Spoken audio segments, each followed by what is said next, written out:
Hindi akalain ni Camila na magiging ganito kahirap ang paghahanap sa sasakyan ng kanyang asawa.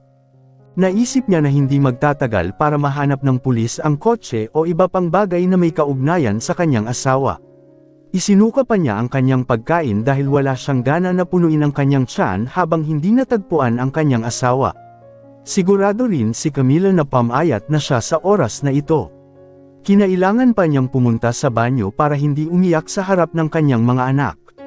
Ayaw niyang mag-alala sila sa nararamdaman niya ngayon. May progress na ba sa kaso ng pagkawala ng asawa ko? Ngayon, sa ikalabing pagkakataon, tumawag siya ng pulis para lang tanungin sila ng paulit-ulit niyang tanong sa kanila. Wala na siyang pakialam na naabala ang mga pulis. Sigurado rin siyang sapat na ang lahat ng mga tawag na ginawa niya para maunawaan ng mga pulis na lalo siyang nag-aalala dahil walang balita. We're still trying to find him. Pasensya na po at natagalan ang prosesong ito. Sana po ay maunawaan niyo rin kami. Napabuntong hininga si Camila, parang wala nang ang aasahan pa dito. Ngunit hindi yun nangangahulugan na napagpasyahan niya na ang kanyang asawa ay hindi kailanman mahahanap magpakailanman. Inaasahan lamang niya na ang kasong ito ay matapos sa medyo maikling panahon. Samantala, sinusubukan pa rin ng mga pulis na naglakad sa kalye na magsagawa ng investigasyon. Mayroong ilang mga kalye na hindi pa nila tuklasin. At sa huli, pagdating nila sa kalye, nakita nila ang sasakyan ni Steven doon. Walang ibang sasakyan maliban sa kotseng iyon. Ito ba ang sasakyan ng lalaki? Tanong ng isa sa mga babaeng pulis sa lalaking pulis. Tumango ang isa sa mga lalaking pulis. Ito ang sasakyan. Sinubukan ng mga pulis na sumilip sa loob. Hindi naman mahirap dahil hindi nakalock ang pinto ng sasakyan. May nakita agad silang cellphone doon. May isang flower bouquet din na inihanda ni Steven para salubungin ang kanyang asawa at mga anak. Pagkatapos noon, wala nang mahahalagang gamit sa sasakyan. Hindi rin nila nakita doon ang bangkay ni Steven. Kailangan nating sabihin ito sa asawa niya. Hindi nagtagal ay nakatanggap si Camila ng balita mula sa pulisya na natagpuan na ang sasakyan ng kanyang asawa. Noong una, tuwang-tuwa siya na kahit papaano ay natagpuan na ang mga bakas ng kanyang asawa sa mga oras na ito, ngunit nang sabihin ng mga pulis na wala ang bangkay ng kanyang asawa, agad itong nanlumo at hindi na makapagsalita.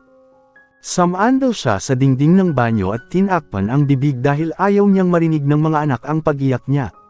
Lahat ng masamang iniisip ay bumalik sa kanyang isipan sa oras na ito.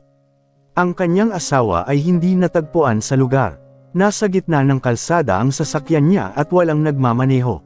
I beg you, please continue this search. Gusto ko lang makita ang asawa ko. Sana talaga makauwi ng ligtas ang asawa ko. Samantala, sa isang banda, si Franco ay napangiti nang may kasiyahan nang makita ang mukha ng kanyang kapatid sa mga oras na ito, na binubugbog ng ilan sa kanyang mga tauhan. Napangiti siya nang may kasiyahan nang makita si Steven na wala nang magawa. Binigyan niya ng welcome punch si Steven. Si Steven na wala nang magawa ay hindi pa namalayan kung sino ang bumubugbog sa kanya. Malabo pa rin ang paningin niya at hindi niya masyadong makita ang mukha ni Franco. Akala ko hindi niyo ako binaygo sa isang bagay na ito. Mukhang malakas talaga siya, kung iisipin niya upang mawala ng kakayahan ang ilan sa inyo. Ngunit sa huli, ang pagpili na magbayad ng maraming tao para bugbugin siya ay ang tamang pagpipilian. Alam kong susubukan niyang ipagtanggol ang sarili niya. Kaya naman pilit kong hinihigitan siya sa laban na ito. Natatawang sabi ni Franco at may kinuha sa kanyang bag isang balumbo ng pera na nakahandang pambayad sa ilang lalaking inutusan niya. Ngumiti ang mga lalaki na kumikinang ang mga mata sa ang tambak ng pera. Isang bagay na matagal na nilang hinihintay. Salamat sa lahat ng hirap na ginawa mo para sa akin, ani Franco sabay abot ng tambak na pera sa mga lalaki. Agad na naghiyawan ang mga lalaki at namahaji ng pera ng patas. Ibinahagi nila ito ng pantay, habang si Franco naman ay kasalukuyang mas nakatutok kay Steven, na wala pa ring magawa at walang kamalay-malay sa mga nangyayari sa kanya ngayon. Hindi tulad ni Franco, sinusubukan pa ring hanapin ni Camila ang kanyang asawa. Hindi siya sumuko, kahit na si Steven ay hindi natagpuan sa kanyang sasakyan gagawin niya ang lahat ng uri ng mga paraan upang mahanap ang kanyang asawa. Kahit nasa ganitong oras, pakiramdam niya ay hindi na niya kayang ilihim ito sa kanyang mga anak. Wala siyang ibang choice kundi sabihin sa kanila ang totoo. Matagal din ang paghihintay ng mga bata sa pagdating ng kanilang daddy na hindi dumating kahit para tumawag sa telepono. Ayaw na lang niyang isabit ang nararamdaman ng kanyang mga anak sa panahong ito at mas pinili niyang magsabi ng totoo. Hindi na kailangang sabihin, syempre, ang mga bata ay agad na nabigla nang marinig ang balita. Nalungkot sila, gaya ng naisip ni Camila. Pero sinubukan ni Camila na pakalmayan ang mga ito, sinisiguradong babalik din agad ang ama ng kanyang mga anak para hindi magdulot ng matagal na kalungkutan at sa huli, ma-stress din ang mga bata. Magiging okay na ba si Dad, Mom? Sinubukan ni Camila na ngumiti at bigyan ng katiyakan ang kanyang anak. Naiintindihan niya ang nararamdaman nila ngayon.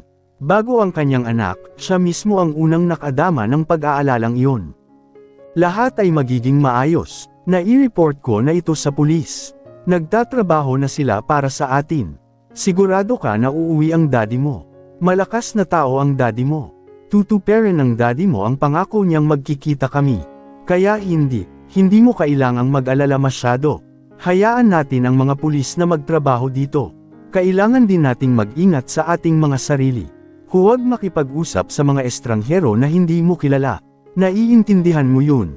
Tumanggo lamang ang mga bata at sumunod sa payo ng kanilang ina. Hindi pinapanatili ni Camila ang kasong ito na nag-iisa at hindi rin kasama ang pulisya. Sinusubukan din niyang hanapin ang kanyang asawa. Wala siyang pakialam kung maraming tao ang nanakit sa kanya doon. Wala siyang pakialam kung may pumupuntirya sa kanya sa sandaling ito. Siya ay nananatiling independento upang mahanap ang kanyang asawa sa anumang paraan na magagawa niya. Regular ding nag-uulat o nagbibigay ng impormasyon ang pulisya sa kanya. Pinili ni Camila na pumunta sa hotel na tinuluyan ng kanyang asawa bago sila pumunta dito. Umaasa siyang makakahanap siya ng makakatulong sa loob ng hotel. Ang silid ay mukhang napakalinis, ngunit sigurado siya na ngayon ang kanyang asawa ay hindi dapat umalis ng hotel ngayon. Sigurado siyang ilang linggo nang nagbabayad ang asawa niya sa mga bayarin sa hotel. Saka dapat wala ng ibang umuupa ng kwarto. Baby, mag-almusal muna kayo, okay? May urgent job si nanay. Kayo na pong mag-asikaso nito, di ba? Pwede rin kayong mag-order ng pagkain online. Tinawag ni Camila ang kanyang mga anak noong umagang iyon habang nasa hotel room siya ng kanyang asawa. Nagpapasalamat siya dahil hindi na masyadong nagpapanik o nag-aalala ang kanyang mga anak sa kalagayan ng kanilang daddy. Nagawa niyang kumbansihin ang mga ito na ayos lang si Steven at uuwi na siya sa lalong madaling panahon. Sa ngayon, hindi na niya kailangang mag-abala pa para pakalmayan ang kanyang mga anak na babae. Kailan ka pupunta dito, Mommy? Tanong ng isa niyang anak. Kinapitan ni Camila ang cellphone sa pagitan niya balikat at tainga. Habang ang kanyang mga kamay ay kasalukuyang binubuklat ang maliit na aparador sa tabi ng kama ng hotel. May hinanap siya roon, umaasang may makikita siyang nakakagulat. Hindi magtatagal si Mommy, baby. Uuwi na ako. Tatawagan ulit kita pagbalik ko sa hotel. You don't need to worry too much, okay? Kung kailangan mo, tulong o kailangan ng kahit ano, huwag mag-atubiling tawagan ako kaagad pagkatapos nito. Sige po, Mommy. Naghihintay po kami dito. Sa wakas ay naputol ang linya ng telepono. Bumalik si Camila na may hinahanap doon. Noong una, wala siyang nakitang kainahinala. Walang bakas, walang anumang bagay na nagpapahiwatig na ang isang estranghero ay pumasok sa silid. Imposible din na may nanonood ng CCTV sa ganitong kwarto. Ngunit nang dumaan si Camila sa wardrobe ni Steven, may nakita siyang kakaibang bagay sa sulok mismo ng wardrobe, na may halong damit na hindi nakatupi at malamang hindi pa nilalabhan. Kumunat ang noo ni Camila sa bagay na iyon.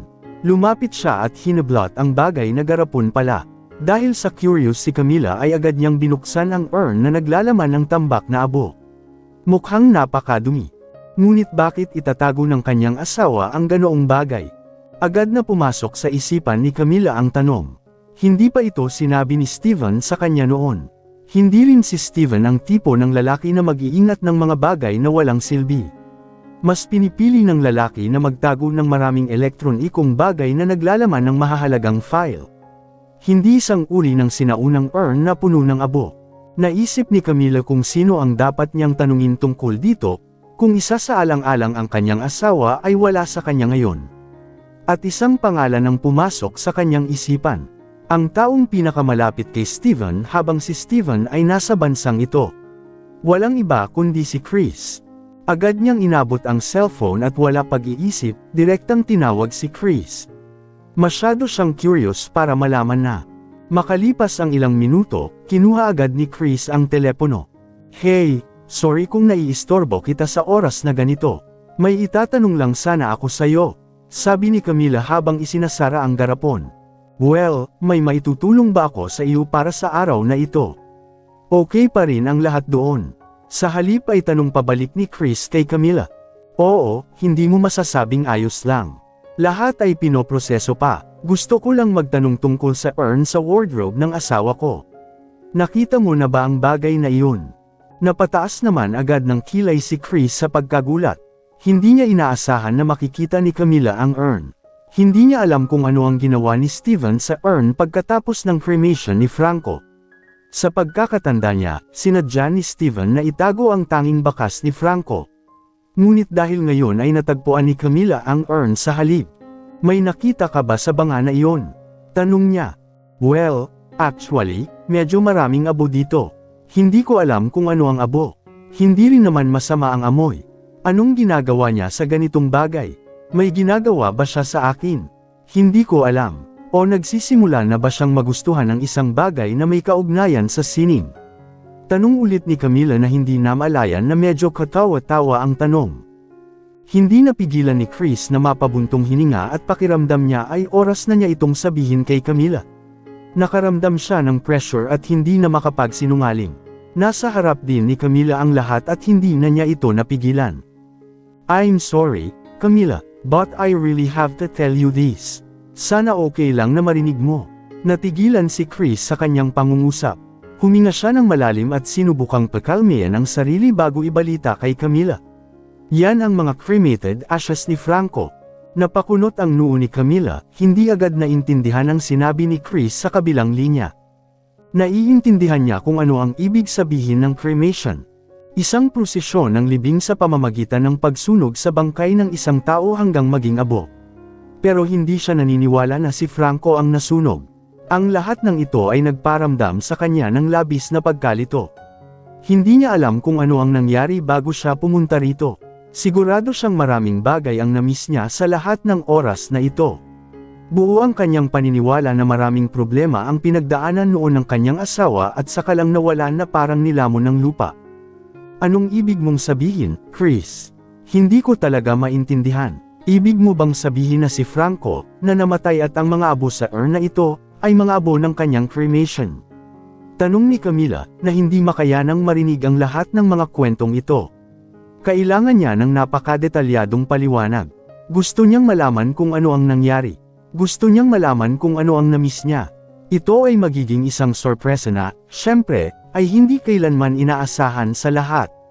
Si Chris mismo ay hindi alam kung saan magsisimula. Hindi niya kayang sabihin kay Camila ang masamang balita. Alam niyang sa ngayon ay pagod na pagod si Camila sa nangyari. Halatang hindi makayanan ni Chris na tiisin ni Camila ang lahat ng ito ng mag-isa. Sa huli, hindi maiwasang bumalik siya sa bansa para makilala si Camila na kasalukuyang malungkot at hindi alam ang gagawin. Nakilala niya si Camila sa hotel, na naghihintay pa rin ng impormasyon mula sa pulisya tungkol sa pagkawala ni Steven. Sa totoo lang ay hindi na kinaya ni Camila na marinig ang tungkol sa namiss niya sa ngayon, lalo na ang pagkamatay ni Franco na napakasakit. Pakiramdam niya ay hindi siya handa na marinig ang lahat, ngunit sa kabilang banda, nakaramdam din siya ng curious. "I'm sorry, ako mismo ay naguguluhan din kung paano sisimulan ang kwentong ito. Sa totoo lang, napilitan kaming ilihim sa inyo sandali. Ikaw mismo ay hindi pa handang sabihin ang lahat ng ito. Pero hanggang ngayon, ako hindi ko akalain na sa huli, makakahanap ka ng isang urn na puno ng abo ng cremation kaya wala na talagang ibang choice kundi sabihin ang lahat." Dumating si Chris noong umagang iyon sa hotel kung saan nagpalipas ng oras si Camila sa pagmumuni-muni. Hindi na masyadong nagulat si Camila nang magdesisyon si Chris na bumalik sa bansang ito para makasama siya.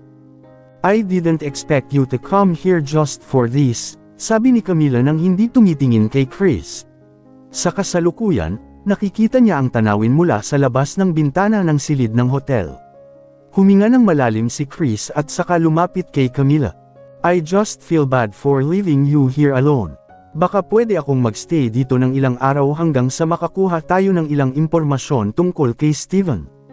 Baka pwede kitang makasama. I can also tell you everything that's going on so far. Pumikit si Camila, nanghihina ngunit pinipilit din ang sarili na marinig ang lahat ng kwento. Just tell me everything, Chris. I'm ready to hear it. Tell me what made Franco die. Palapit si Franco kay Steven at tinitigan ang mukha nito sa napakalapit na distansya.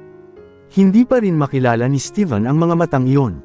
Napakaduwag mo, anak ng asungot. Hindi ko alam kung ano ang gusto mo sa akin. Pupunta ako sa asawa at mga anak ko ngayon. Sabihin mo lang kung ano ang gusto mo sa akin. Gusto mo ba ng pera?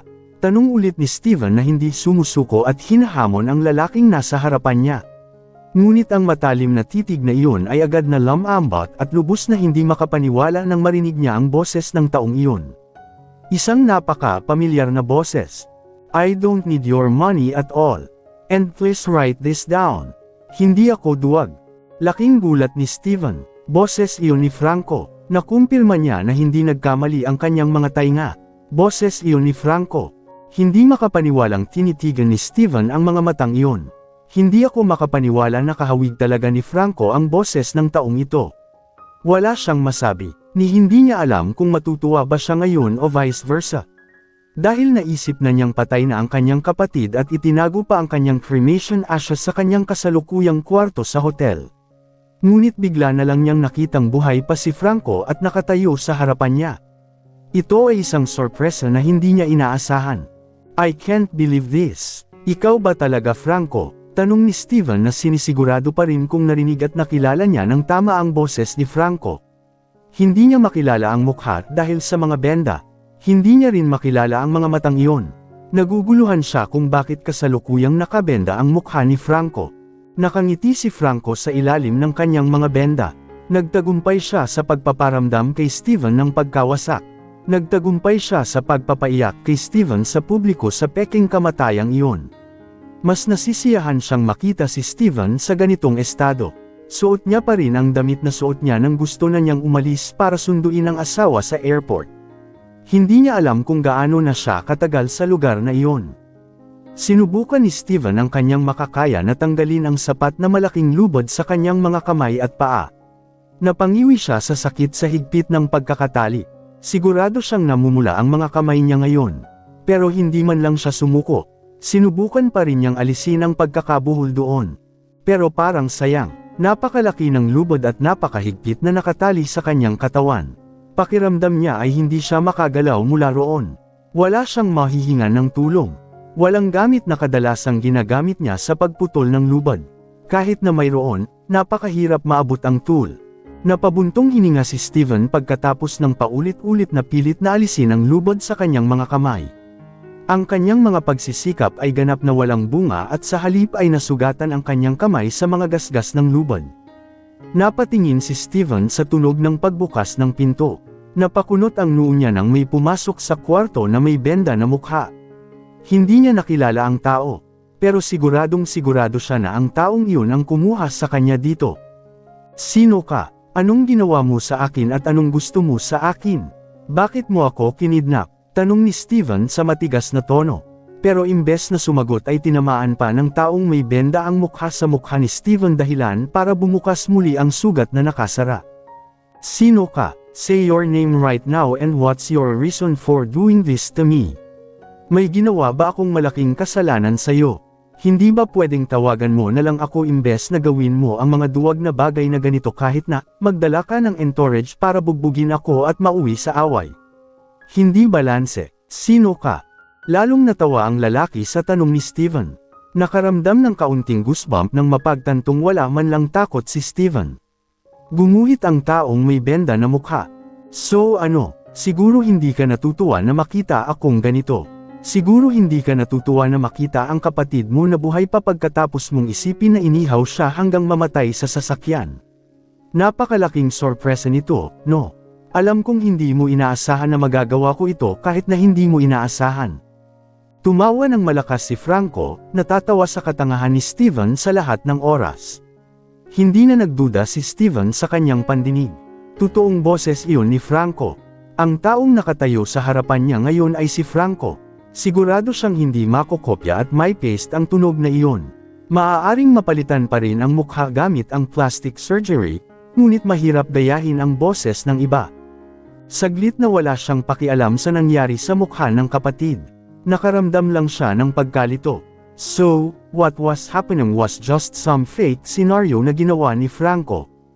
Kung hindi ikaw, sino ang nasa kotseng iyon? Sino ang taong may eksaktong kaparehong hugis ng katawan mo? Sino ang taong nasunog sa sasakyan at bakit ang DNA niya ay magkapareho sa iyo? Lalong natawa si Franco sa tanong ng kapatid. Ayon sa kanya, napakawalang kwenta ng ganoong tanong, kahit na parang sobrang katawa-tawa sa pamantayan ng isang lalaking mature at nagtatrabaho na tulad ni Steven. Pakiramdam niya ay naging tanga si Steven. Talagang nagtagumpay siya sa panloloko sa sarili niyang kapatid. Parang hindi ka kailanman nakagawa ng krimen. Hindi ba't napakadaling gawin ng ganitong bagay kapag marami kang pera? Maaari kang magbayad ng maraming tao sa mga peking pagsusuri sa DNA. Maaari kang kumuha ng mga tao para ipagsapalaran ang kanilang buhay. Madali lang para sa akin ang buhay ng mga katulad nila ay pabigat lang sa estado. Natawa naman ng inosente si Franco, habang si Steven ay umiling dahil siya hindi naniniwala sa ugali ng sariling kapatid. Hindi siya makapaniwala na aabot ng ganito si Franco. I really can't believe you're capable of something like this. So what happened? Bakit mo ginawa ito at niloko ang lahat? Halos lahat ng media ay nagbalita tungkol sa pagkamatay mo. Tuluyan nang nawala ng sariling damdamin si Steven. May nararamdamang saya at gone din ang pakiramdam dahil buhay pa ang kanyang nakababatang kapatid hanggang ngayon, kahit na nakabenda ang mukha nito. Nakaramdam din siya ng labis na pagkalito sa kung ano ang namiss niya. Alam niyang may sama ng loob ang kapatid sa kanya. Never thought na gagawin ito ni Franco para lang ipaghiganti siya. Wag na, hindi na kailangang isipin ng mga bobong reporter na yan. Wala lang silang ibang magawa kundi kumuha ng impormasyon sa ibang tao. Wala silang magawa kundi makialam sa buhay ng mga katulad natin. Tama lang naman linlang ako. Sila, ngayon hindi ba sila mukhang mga tanga? Hindi alam ni Steven ang sasabihin. Sa ngayon, pinili niyang sumuko. Kitang-kita niya ang kaligayahan at kasiyahan sa mga mata ng kanyang nakababatang kapatid sa pagtali sa sarili sa isang silid na ganito. Pakiramdam niya ay kung ito nga ay nagdulot ng kasiyahan kay Franco, kung gayon ang pakiramdam niya ay tunay na taos-puso kung pinahirapan siya ni Franco sa mga oras na ito. I'm very sorry for separating you from Camila at this time. You two should meet. You should gather at the hotel and be happy with that little family. But because I also have my own goals, there's no way I'm letting nakilala mo ang iyong asawa, tama? Susuntukan na sana ni Franco si Steven nang tumunog ang kanyang cellphone. Dumukot siya sa bulsa ng pantalon at nakita ang patag na bagay. Galing pala kay Ivana ang tawag. Huminga siya ng malalim at hindi niya alam kung bakit tinawag pa siya ni Ivana sa oras na ganito. Bakit ba ako tinatawagan ng babaeng to? Hindi ba niya naiintindihan na busy ako ngayon? Inis na kinuha ni Franco ang telepono habang papalayo kay Steven. Si Steven mismo ay nakatingin lang kay Franco mula sa malayo at nakaramdam ng sobrang saya dahil buhay pa ang kapatid niya ngayon. Hindi siya naniwala na sa wakas ay babalik siya upang makita ang kanyang kapatid na nakatayo sa harap niya na maayos ang kalusugan. Kahit papaano kailangan niyang ayusin ang lahat, kahit na may pagkakataon pa siyang ayusin ito. Hello, anong tawag mo sa akin sa oras na ganito? Tanong ni Franco kay Ivana sa telepono. Si Ivana na rin mismo ay tila naiinip na sabihin kay Franco ang kanyang pakay. You must know about Steven's disappearance, right? Di bale, I don't think I need further ado. Alam ko naman na ikaw ang kumuha kay Steven. So asan na siya ngayon? Napangiti pa si Franco nang agad siyang akusahan ni Ivana niyan. Tamang-tama ang mga akusasyon. I have absolutely no idea kung bakit mo ako inaakusahan ng ganyan. Wala akong alam sa kalagayan niya ngayon o kung nasaan. Wala man lang akong kinalaman. Enough, Franco, you're making me impatient with this. I want to talk to you in person. I want us to meet to talk about this. I'll make sure that you admit it to me. Aaminin mo, sila ang kumuha kay Steven. Kumunat ang noo ni Steven sa usapan nilang dalawa. Hindi niya maintindihan ang paksa ng usapan nina Franco at Ivana. Dapat ay matagal na niyang napagtanto na masinsinan pa rin ang komunikasyon nina Franco at Ivana. Hindi na ito dapat maging isang bagay na nakakagulat sa kanya. Sa hindi malamang dahilan, lalo lang siyang nag-aalala nang marinig ang usapan nina Franco at Ivana. Pakiramdam niya ay may masamang nangyayari rito. Nararamdaman niyang may balak na masama si Franco. Nakangiting ibinaba ni Franco ang telepono, inis. Sa totoo lang, pagod na siya sa lahat ng pagtutulungan niya at ni Ivana. Pero kahit anong mangyari, naging isa si Ivana sa mga taong maaasahan niya rito. Ayaw niyang palampasin ang pagkakataong iyon.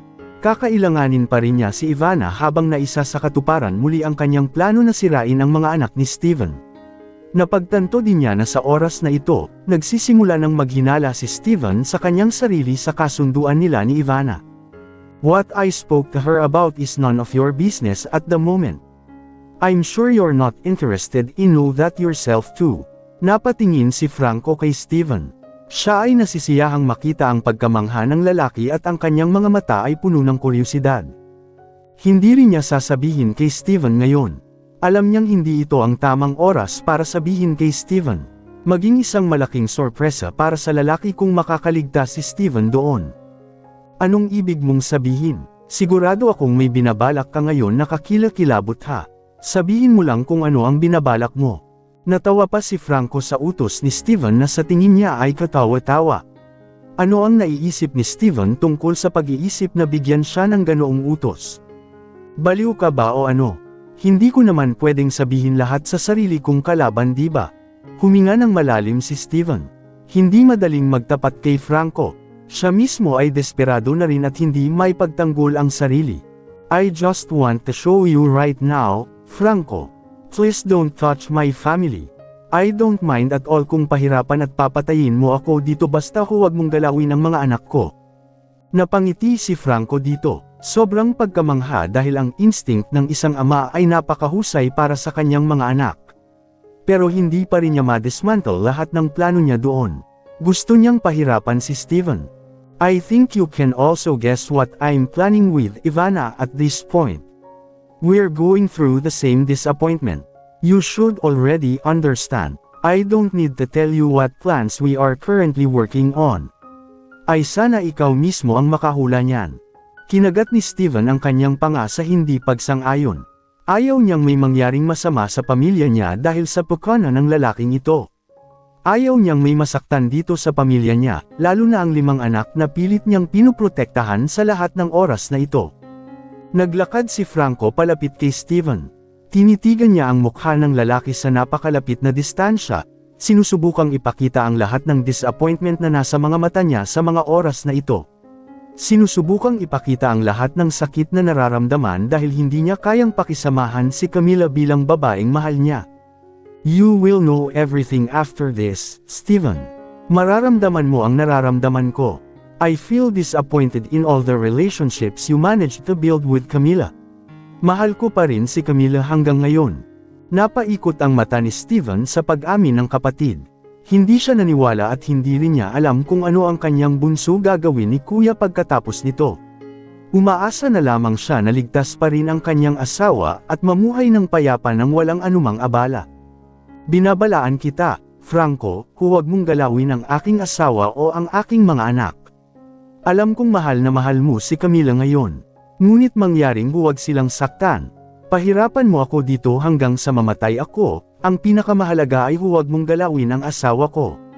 Si Franco na emosyonal din ay sinisipa kung ano man ang nasa harapan niya.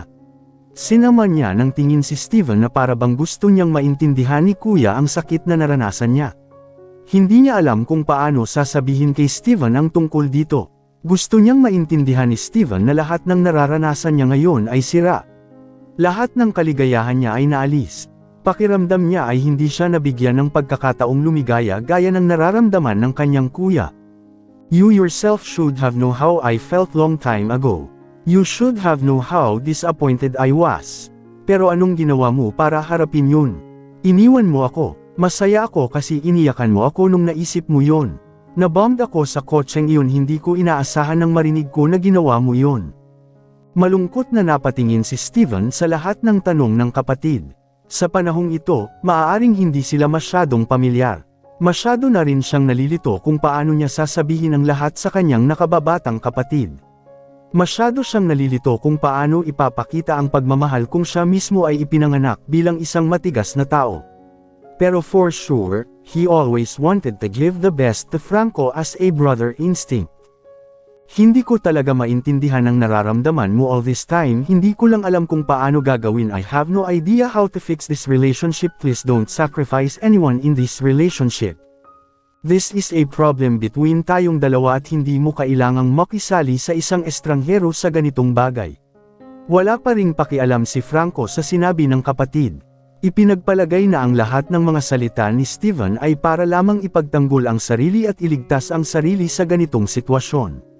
Hindi siya maniniwala sa anumang sinabi ng kanyang sariling kapatid. Wag na, I can care whatever you say now. Hindi mo na may pagtanggol ang sarili mo dito. At sa ngayon, wala din akong panahon para makipagtalo sa'yo. I have to meet Ivana as soon as possible.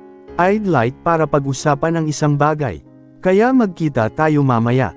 Agad na lumayo si Franco, naiwan doon ang kapatid. Samantala, labis na natakot si Steven na may gustong gawin ang lalaki sa kanyang pamilya. Habang hindi niya mailigtas ang kanyang sarili sa lahat ng sitwasyong ito. Hindi na siya maaaring maging asawa at ama rin na nagpo-protekta sa kanyang pamilya sa ganitong sitwasyon. Galit na sinulyapan ni Ivana si Franco. Hindi niya inaasahan na makikilala niya ang lalaking ito sa huli. Ang lalaking naka-plaster ang mukha sa telebisyon o sa anumang broadcast. Ang lalaki na sinasabing namatay sa isang aksidente at ang kanyang katawan ay nasunog sa apoy. Laking sorpresa dahil sa bandang huli, nakilala ni Ivana si Franco ng buhay at maayos. Hindi ko akalain na aabot sa ganito ang plano ni Franco. Napakahusay mo talaga sa pagpaplano ng lahat ng ito ng maayos. Hindi ko akalain na magagawa mo ito nang hindi inaamoy ng media, na kasalukuyang nag-uulat tungkol sa iyo kung saan-saan. Sigurado ako na marami kang binayaran. Ito, tama. Ngumiti lang si Franco at tinignan si Ivana sa gilid ng mata. Nasiyahan siya dahil lahat ng plano niya ay nabigla ang babae. Well, that's a really great thing, di ba? Nagplano na rin ako tungkol sa DNA test na hiniling ni Steven. Natapos ang lahat sa tulong ng iilang tao na binayaran ko na ng malaki. Galit na tumawa si Ivana. Alam niyang napakatuso nitong lalaking nauna sa kanya. At dahil sa kanyang pagiging tuso pati na rin sa kanyang masinop na taktika sa paggawa ng kanyang gusto ay naghinala si Ivana na si Franco ang kumidnap kay Steven sa mga oras na ito. Naniniwala siyang malaki ang kinalaman ni Franco sa pagkawala ni Steven. And since you faked your own death, I believe you are also the culprit behind Steven's disappearance. You can admit it to me now. I'm not going to spill it if you feel it would embarrass you if it got out to the press. Ayoko lang na masaktan mo si Steven. Natawa na lang si Franco sa sinabi ni Ivana. Ang tawa ni Franco ay lalong ikinairita ni Ivana. Alam niyang minamaliit siya ni Franco sa mga sandaling ito, pero hindi siya susuko bago mahanap ang lalaki. Bakit mo ako inaakusahan yan kaagad? May ebidensya ka ba na magpapatibay sa mga akusasyon mo? Tinatumad na iginala ni Ivana ang kanyang mga mata sa sinabi ni Franco. Malakas ang kutob niya na hindi agad aaminin ni Franco ang mga kasalanan nito. Walang masasamang tao sa mundong ito na agad umamin ng kanilang masasamang gawa habang may mga batas ang mundong ito. Kahit meron, ibig sabihin ay may gulo sa ulo niya. Siguradong may mental disorder siya. Naisip ko na kasi na hindi ka agad aamin. Hahanapin ko pa rin si Steven at sigurado akong ikaw ang may kasalanan. At pagkatapos nito, huwag na huwag kang umasa na ligtas ang posisyon mo kung balang araw mahanap ko si Steven. At malaman mong ikaw talaga ang may kasalanan. Tumawa pa rin si Franco at nag-relax na tingin. Alam niyang hindi niya mahahanap si Steven ng ganoon kadali. Nalock niya si Steven sa kung saan at marami na rin siyang binabantayan. Sa ngayon, walang makakahanap sa kanya. Just do what you plan for now. If you believe that I was the culprit, I also believe na hindi mo mahahanap si Steven o malalaman na ako ang may kasalanan. I'm telling you what really happened right now. Humalukip-kap si Ivana sa harap ng kanyang dibdib. Tumingin siya kay Franco na may masamang tingin. Siguraduhin natin ang sarili nating mga palagay. Palagi niyang nararamdaman na laging tama ang kanyang haka-haka. Masyadong malakas ang kutob. Sa totoo lang, pakiramdam niya ay walang ibang makakagawa ng ganitong bagay kay Steven, maliban kay Franco. Maaaring may mga kaaway o karibal sa negosyo si Steven, ngunit ang tanging tao na maaaring pumunta sa sukdulan tulad nito ay si Franco. Walang iba kundi iyon. Iyan ang pinaniniwalaan ni Ivana sa ngayon. Okay, tignan natin kung sino ang mananalo dito. I'm sure of my own guess. Don't try with me. You can't hurt Steven. Or else, sasaktan ko si Camila. Pananakot ni Ivana kay Franco na agad namang tumingin sa kanya ng masama. Agad namang tumalikod si Ivana at iniwan doon si Franco. Hindi ginugulo ni Ivana ang sarili niyang mga salita. Agad na nagbabayad ng maraming tao at maging ang pinakamaasahang detective para mahanap si Steven. Ayaw talaga niyang may mangyaring masama sa kanya.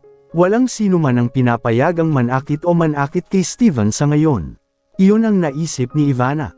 Ayokong malaman. Trace it and find evidence. I don't care how you guys do it. I'm just waiting for the results, and I really hope you come back with good news. Kinausap ni Ivana ang ilan sa kanyang mga mensahero. Nakausap din niya ang isa sa mga detective na binayaran niya para sa kasong ito. Ginawa ng tiktik ang kanyang trabaho ng maayos, sinusubukan na huwag bigwan si Ivana dito. Kumilos din ba ang mga pulis para imbestigahan ang kasong ito? Kung talagang pulis ang gumawa ng kanilang hakbang, baka nakakuha na sila ng ebidensya, di ba? Tanong ng detective kay Ivana. Kumunat ang noo ni Ivana dahil hindi niya talaga alam kung paano ginagawa ng pulis sa bagay na ito. Sa kasamaang palad, hindi siya ang nag-ulat sa pulisya tungkol sa pagkawala ni Steven. Hindi rin siya ang nakatanggap ng impormasyon mula sa pulisya sa kasong ito. Hindi niya alam kung ano ang nahanap ng pulis. I don't know. I didn't report this to the police. I'm sure ibang tao na ang may gawa nito. Wala rin masyadong media reporting about it. Hindi ko alam ang performance ng pulis sa lahat. Tumango ang lalaki bilang pag-unawa. Ipapaalam ko sa iyo ang tungkol dito kung mayroong anumang impormasyon na kailangan kong ipasa. Samantala, sa kabilang banda, lalong tinitiyak ni Franco na walang makakahanap kay Steven. Nagbayad siya ng mas maraming tao para magbantay sa lugar. Hindi siya masyadong nasisiyahan na makita ang pag-aalala ng mga taong nagmamahal kay Steven doon. Siguraduhin mong walang makakahanap sa lugar na iyan. Kung may dumating doon, pigilan mo. Kung hindi mo mapipigilan at pilit pa rin nilang i-check ang lugar, patayin mo na lang, utos niya sa isa sa mga pinagkakatiwalaan niya. Tumango lamang ang kalbong lalaki bilang pag-unawa. Ipinaalam niya ito sa ibang mga lalaki. Kahit na itago ang buhay ng ibang tao ni Steven ay hindi na mahalaga sa kanila. Parang walang makakaagaw sa biktima ni Franco. Labis na pagkadismaya ang naramdaman ni Camila sa sitwasyong sinapit niya sa mga oras na ito. Hindi niya maintindihan kung bakit maraming beses siyang tinamaan ng masamang balita. Bukod dito, sa ngayon ay nakaramdam din siya ng matinding pagkalito kung ano ang kanyang sasabihin sa kanyang ama pati na rin sa kanyang biyenan. Natatakot siyang sabihin na patay na si Franco at nawawala ngayon si Steven sa isang lugar. Hindi niya alam na tuloy-tuloy ang dalawang kaso. Ang kanyang mga biyenan ay madalas na tumatawag sa kanya, nagtatanong tungkol sa kanilang mga anak. Sa panahong iyon ay sinubukan ni Camila na magsinungaling at sabihing maayos ang lahat. I really don't know what to tell them now. I know sooner or later malalaman din nila. They keep calling me and not stop asking about Steven and Franco, too. Napasubsob si Camila habang nakatingin sa view sa bintana. Kasama niya si Chris sa mga oras na ito. Si Chris mismo ay naguguluhan din sa kalagayan nila ngayon. Gustong-gusto niyang tulungan si Camila, ngunit hindi niya alam kung saan magsisimula. Hindi talaga siya nakakasama ng parents ni Steven. Nakaramdam din ng guilt kung magsinungaling siya sa mga magulang. Pagpasensyahan mo na muna, siguro mas makakabuti kung sila mismo ang makakaalam, ani Chris na naalala ang ideya ni Steven noon. Sigurado siyang ang nararamdaman ngayon ni Camila ay ganoon din ang naramdaman ni Steven ilang linggo na ang nakakaraan nang malaman niya ang pagkamatay ng kapatid. Mahirap at napakahirap sabihin sa mga taong pinakamalapit sa iyo ang tungkol sa masamang balita kaya hayaan lamang ang oras upang sabihin sa kanila. Napatingin si Camila kay Chris.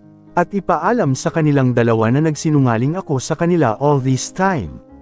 Mapapatawad ba nila ako kung nalaman nilang mag-isa ang lahat ng ito? Kapag nangyari iyon, sigurado akong hindi na sila maniniwala sa akin dahil nagsinungaling ako sa kanila. Maraming beses tungkol sa kanilang mga anak. Pilit pa rin siyang pinapakalma ni Chris. Hindi sila magagalit sa'yo. I'm sure maiintindihan nila kung bakit ka nagsinungaling tungkol dito. Tiyak na hindi ka rin nila kamumuhian. Ngunit hindi pa rin ito mapatahimik ang puso ni Camila. Nakonsensya na siya sa desisyon niyang magsinungaling sa oras na ito. Iniwan na rin niya ang mga bata nitong mga nakaraang araw. Hindi sila pinansin ng ilang linggo. Hindi na niya kayang pakalmayin ang damdamin ng ibang tao kapag ang sarili niya ay hindi rin mapakali. Nakaramdam siya ng labis na pagkalito kung ano ang mga hakbang na dapat niyang gawin muli ngayon. Parang wala na talagang pag-asa. You've never suspected anyone before. May nakipag-interact pa ba kay Steven at parang nakipag-away kay Steven bago mawala? I'm sure marami akong na-miss habang nandito kayo, di ba? Pati ang pagkamatay ni Franco. Panipi. I don't know, I haven't seen him fight with anyone before. I can't really guess. Let the police and detectives sort this out. Ang magagawa lang natin ay maghintay ng resulta. Siyempre tutulong din ako. Napagtanto ni Camila na hindi niya kailangang umasa ng ganito magpakailanman. Napagtanto niya na ang ilan sa kanyang mga hiling ay hindi matutupad. Ang pagsisinungaling sa kanyang biyenan ay pansamantalang alternatibo lamang upang mailigtas ang damdamin ng dalawang tao. Sa huli, ang pagkamatay ni Franco na sobrang intense na ipinalabas sa telebisyon, tapos hindi kalayuan, sinabayan din ng balita ang pagkawala ni Steven. Sa wakas ay nalaman din ng dalawang biyenan ni Camila. Alam nila ang impormasyon sa pamamagitan ng telebisyon. Habang nagpapahinga sa sala at nagbabalak na maghanap ng libangan, sa halip ay nahaharap sila sa hindi kasiyang balita tungkol sa kanilang mga anak. Halos hindi na mapigilan ni Caroline na nakarinig ng balita. Muntik na siyang himatayin kung hindi siya binigyan ng isang basong tubig ng kanyang asawa. Nalaman na mayroon ng isa sa kanyang mga anak pumanaw ilang linggo na ang nakalipas at ngayon ay isa pang bata ang nawawala din sa kung saan ang pinakamasamang balita na narinig niya sa buong buhay niya. Alam na ba ni Camila ang tungkol dito? Bakit hindi na lang siya maging tapat sa atin? Tanong ni Caroline sa asawa habang umiiyak na inaayos ang telebisyon. Hindi niya akalain na sunod-sunod na dadating ang malas sa kanilang mga anak. Hindi rin naisip na magsisinungaling ang kanilang manugang. Napabuntong hininga na lamang ang asawa ni Caroline. Nagulat din siya gaya ng asawa niya. Hindi nila akalain na makakatagpo sila ng ganitong masamang balita. It would be much better if we asked her to come home now and she could tell us everything. I'm sure nahihirapan din siya. Kaya niya nasabi sa amin ang lahat dahil ayaw niya kaming mabigatan. Sa wakas ay inabot ng lalaki ang kanyang cellphone at agad na tinawagan ang kanyang manugang. Kinuha ni Camila sa loob ng ilang segundo. We know everything already, Camila. You shouldn't be too surprised about this. Hindi ka namin papagalitan dahil sa pagsisinungaling mo sa amin all this time. Gusto lang namin umuwi ka para makapag-usap tayo ng maayos. Ikaw kaya mo yan, di ba? Agad namang napabuntong hininga si Camila na noon ay talagang naghahanda na sa pagtulog at bumangon sa kanyang kama. Naghinala na siya na mangyayari ito. I'm sorry, Father. I didn't mean to lie to you at all. I didn't want you to worry and in the end ma-stress ka sa pag-iisip sa lahat ng ito. Sinubukan kong magsumbong sa pulis at ako hinahanap ko rin siya, hindi ako uuwi bago ko mahanap ang asawa ko. Napabuntong hininga na lamang ang lalaki sa sinabi ng kanyang manugang. Umuwi ka muna, pag-usapan natin ito ng mabuti. Pwede rin magtulungan kung gusto mo. Hindi mo posibleng dalhin ang lahat ng pasanin na ito ng mag-isa.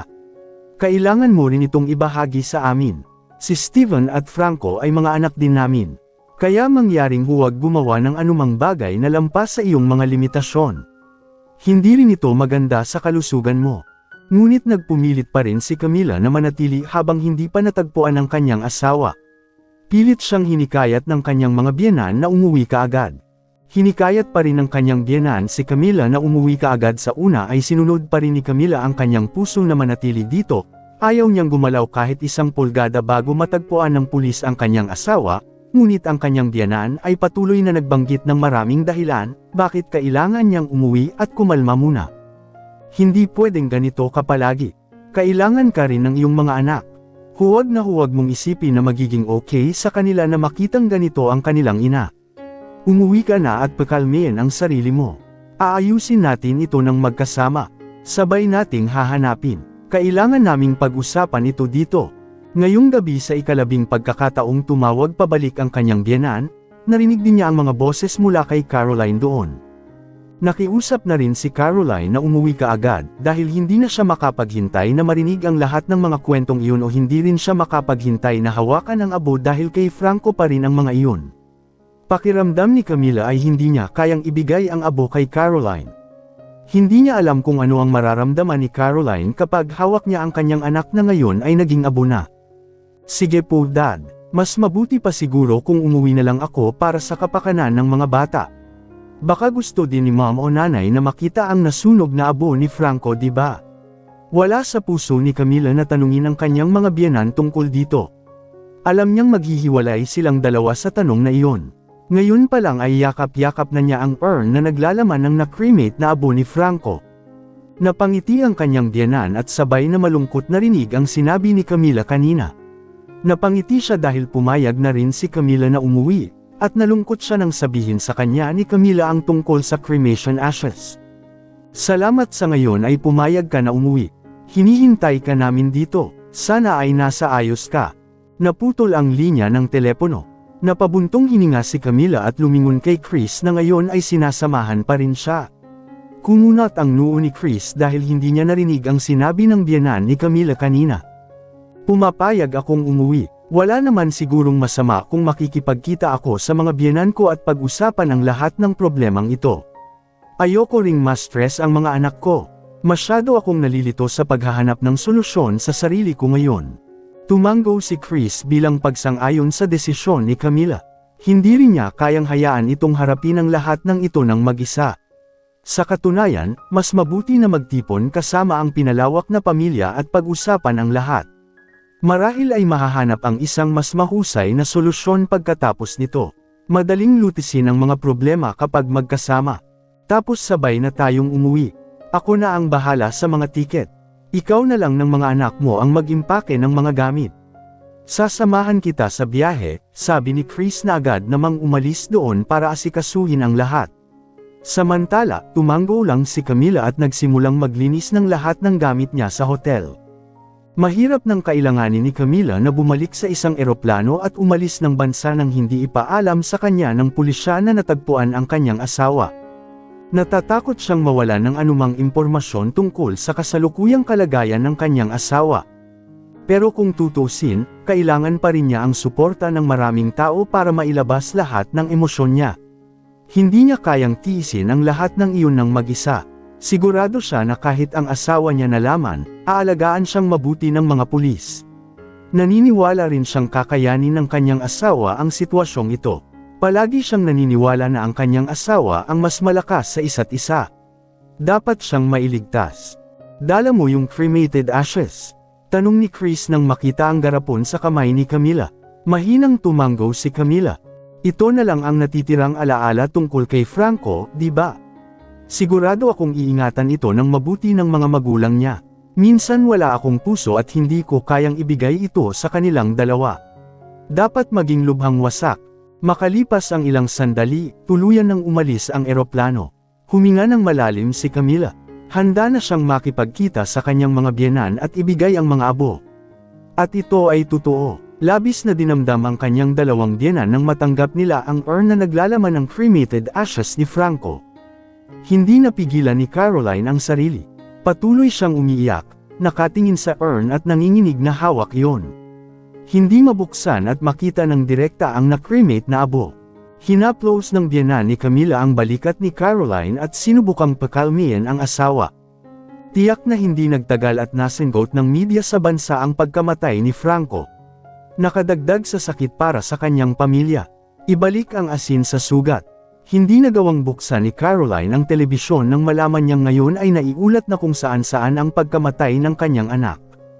Nagkampo pa ba ang mga reporter sa harap ng bahay natin? Tanong niya. Ngayon pa lang ay napipilitan na rin si Camila na manatili sa bahay ng kanyang biyenan dahil nalulungkot siya kapag nasa sarili niyang bahay. Nagtitipon sila doon, naghahanap ng mga solusyon, umaasa ng marami, ngunit minsan ay nalilito din kung ano ang gagawin. Parang huminto sa dulo ng dila. Walang nakakaalam kung paano lutisin ang lahat ng ito. Nandyan pa rin sila, hihingi sila ng impormasyon tungkol sa amin pagkamatay ni Franco. Baka hindi na tayo makalabas ng bahay sa ganitong oras, sabi ng biyenan ni Camila na muling nagpakalma sa kanila. Si Camila mismo ay nakasilip lamang sa bintana at nakita kung gaano karaming mamamahayag ang naghihintay sa kanila sa harap ng gate ng bahay. Hindi alam ni Camila kung gaano katagal ang paghihintay sa kanila ng mga mamamahayag. Ang balita tungkol sa pagkamatay ni Franco ay maaaring umuusbong muli sa oras na ito, ngunit hindi alam ng media ang tungkol sa pagkidnap kay Steven. Tanging ang foreign media kung saan nagtatrabaho si Steven ang nakakaalam at nag-uulat nito. Malaki ang pasasalamat ni Camila dahil hindi alam ng marami ang tungkol sa pagkuha kay Steven sa ngayon. Hindi man lang nakakadagdag sa pasanin nila. Kumain ka muna, mommy. Napangiti si Camila nang makitang may dalang pagkain ang isa niyang anak ngayong gabi. Minsan hindi niya kayang makitang malungkot din ang kanyang mga anak. At ganoon din ang pakiramdam ng 5 anak sa kanilang ina. Araw-araw ay napapaisip na lamang sila at hindi alam ang gagawin. Nakulong sila sa bahay at hindi makalabas dahil napakaraming mamamahayag doon na sasunduan sila ng kung ano-anong tanong. Hindi talaga natin matutulungan si mommy na mahanap si daddy ngayon. Pakiramdam ko, pabigat talaga ako dito, sabi ng isa sa kanila. Hindi makayanan ang sitwasyon. Pakiramdam ko ay pabigat lang na walang magawa para mailigtas ang daddy nila.